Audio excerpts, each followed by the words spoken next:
नमस्कार। आज महाराज भगीरथ की उस तपस्या का वर्णन करूंगी जिन्होंने अपनी तपस्या से इस पृथ्वी पर पुनः गंगा को अवतरित किए। परंतु उससे पहले जानेंगे कि आखिर गंगा विलुप्त क्यों हुई।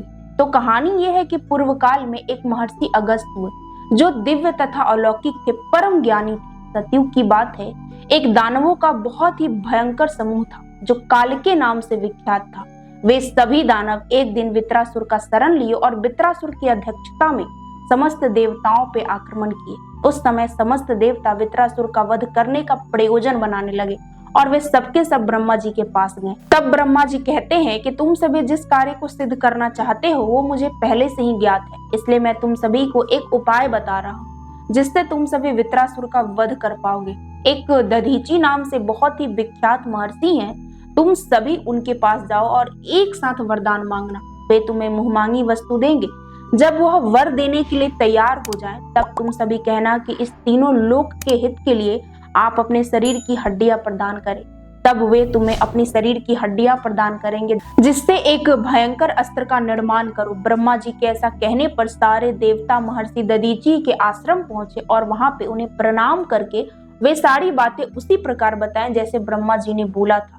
तब महर्षि दधीची प्रसन्नता पूर्वक अपने प्राण का त्याग कर दिए। वहां से सारे देवता उनकी हड्डी को लेकर के चले आए। फिर वहां से सारे देवता प्रजापति के पास गए और सारा प्रयोजन बताएं। तब प्रजापति ने उस हड्डी से एक महान अस्त्र का निर्माण किए। वहां से इंद्र उस अस्त्र को लेकर के वित्रासुर के पास गए। दानवों तथा देवताओं में 2 घड़ी तक भयंकर युद्ध चला, लेकिन अंतिम में इंद्र पराजित हुए। इंद्र की ऐसी दशा को देख करके भगवान नारायण अपना बल उसमें स्थापित कर दिए। उसके बाद दोबारा इंद्र वित्रासुर के पास गए और उस अस्त्र का प्रयोग किए जिसमें वित्रासुर मारा गया। वित्रासुर के मारे जाने के बाद जितने भी दानव बचे थे वे सबके सब डर के कारण समुद्र में प्रवेश कर गए। दीर्घ काल तक उस समुद्र में रह करके उन सारे असुरों ने निश्चय किया कि जितने भी विद्वान तथा तपस्वी लोग हैं सबसे पहले इन्हीं का विनाश करेंगे, क्योंकि इन्हीं के कारण मनुष्य लोक टिका हुआ है। ये सारी बातों को सोच करके वे सारे दानव प्रसन्नता पूर्वक उसी समुद्र में रहने लगे। वे सबके सब रात में निकलते और जितना भी आश्रम तथा तपस्वी जगह था वो सब जगहों पे मनुष्य तथा और अन्य लोगों को खा जाते थे। ऐसे ऐसे करके उन्होंने 188 ब्राह्मण तथा अन्य लोगों को खा गए। रात में तपस्वी मुनियों का संहार करता तथा दिन में समुद्र के जल में प्रवेश कर जाता। भरद्वाज मुनि के आश्रम में जाकर के उनके 20 ब्रह्मचारियों को खा गया। दानवों के इस षड्यंत्र का ना ही तो देवता ना ही मनुष्य किसी को भी कभी पता ही नहीं चला। एक एक दिन करके सारे मनुष्य घटने लगे, जिसके कारण जो लोग बचे हुए थे वे डर से इधर उधर भागने लगे। कोई गुफा में जाकर, कोई झरना के पीछे, कोई जंगल में जाकर के छिप गए। लेकिन उसी भूतल पे कुछ ऐसे मनुष्य थे जो उस दानवों के षड्यंत्र को जानते थे, लेकिन उसको पकड़ने का बहुत प्रयत्न किए परंतु कभी भी पकड़ नहीं पाए। जगत का विनाश देख करके वे सारे देवता भगवान नारायण के पास गए। तब नारायण कहते हैं कि मैं सब कुछ जानता हूँ, फिर भी उन दानवों का संहार नहीं किया जा सकता है, क्योंकि वे सभी दानव समुद्र के दुर्गम आश्रय में जाकर के छुपकर बैठा हुआ। इसलिए तुम सभी को समुद्र सुखाने का प्रयत्न करना चाहिए, क्योंकि बिना समुद्र को सुखाए हुए वे सभी दानव काबू में नहीं आ सकते हैं। उसी वक्त सारे देवता लोग महर्षि अगस्त के पास गए, क्योंकि महर्षि अगस्त के सिवा कोई ऐसा था ही नहीं जो उस समुद्र के पानी को ग्रहण करने में समर्थ हो। अतः इंद्र तथा समस्त देवता मुनि अगस्त को हाथ जोड़ करके कहते हैं कि हम सभी आपके द्वारा समस्त कार्य को संपन्न करना चाहते हैं, इसलिए आप समुद्र के जल को पी जाइए ताकि हम सभी कालके नामक दानवों का वध कर सके। देवताओं की यह बात को सुन करके महर्षि अगस्त समुद्र के जल को पीने के तैयार होकर समुद्र के तट पे गए तथा देवताओं से बोले कि मैं समुद्र का जल पीता हूँ, आप सभी का जो भी कार्य बचा हुआ है उसे शीघ्र पूरा करिए। उस वक्त महर्षि अगस्त कुपित होकर के सारे समुद्र का जल पीने लगे और थोड़े ही क्षण में समुद्र को निर्जल कर दिए।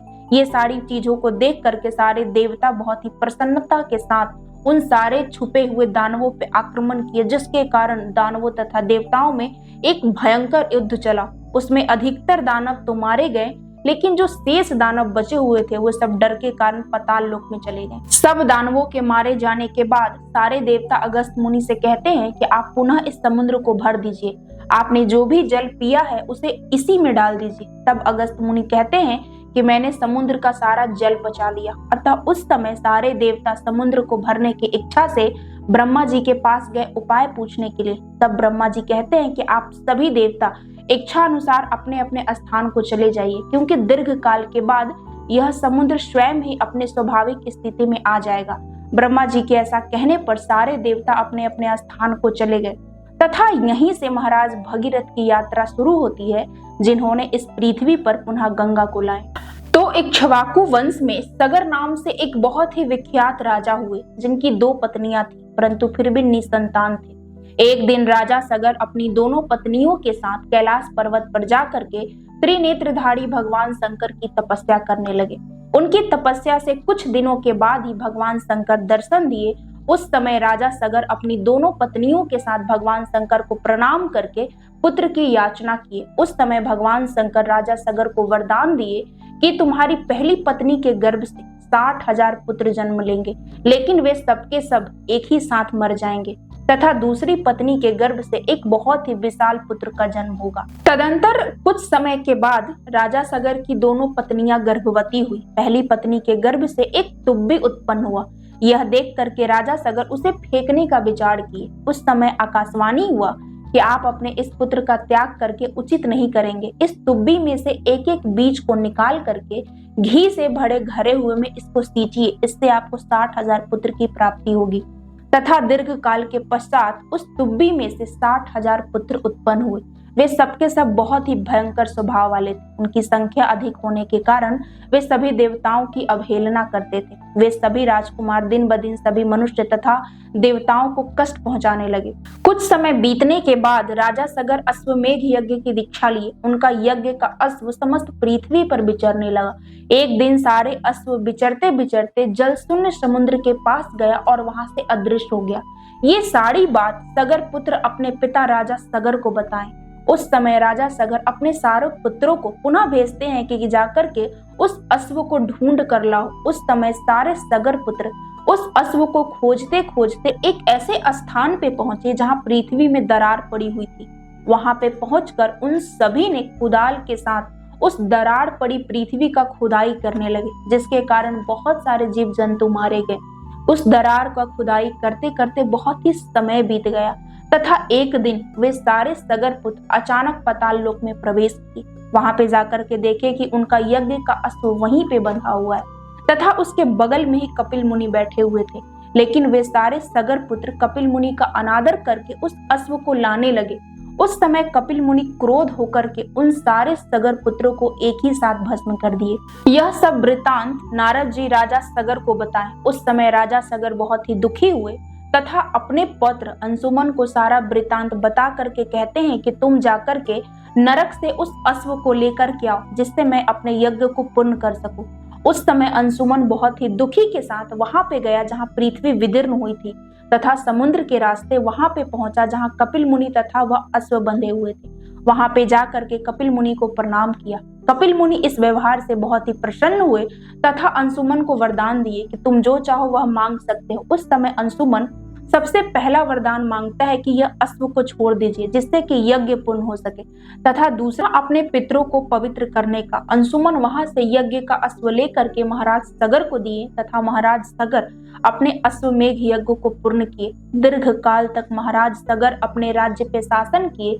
उसके बाद अपने पौत्र अंशुमन को राज्य का सारा कार्यभार सौंप करके स्वर्गवासी हो गए तथा राजा अंशुमन भी अपने राज्य पे बहुत समय तक राज्य किए। उसके बाद वह अपने पुत्र दिलीप को राज्य का सारा कार्यभार सौंप करके वह भी स्वर्गवासी हो गए। दिलीप जब अपने पितरों का संहार सुने तो वह गंगा को इस पृथ्वी पर उतारने का बहुत प्रयत्न किए। यथाशक्ति चेष्टा करने के बाद भी दिलीप पृथ्वी पर इस गंगा को नहीं उतार पाए।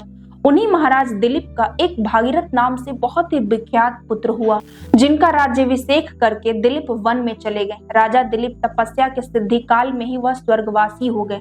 इधर एक दिन भगीरथ सुने कि उनके 60,000 पितरों का कपिल मुनि के द्वारा भयंकर मृत्यु हुआ है। तब वह बहुत ही व्यतीत होकर के अपने राज्य का सारा कार्यभार अपने मंत्री को सौंप करके स्वयं हिमालय के पर्वत पर जा करके गंगा की तपस्या करने लगे। कई वर्षों तक उन्होंने फल फूल खा करके गंगा की आराधना की।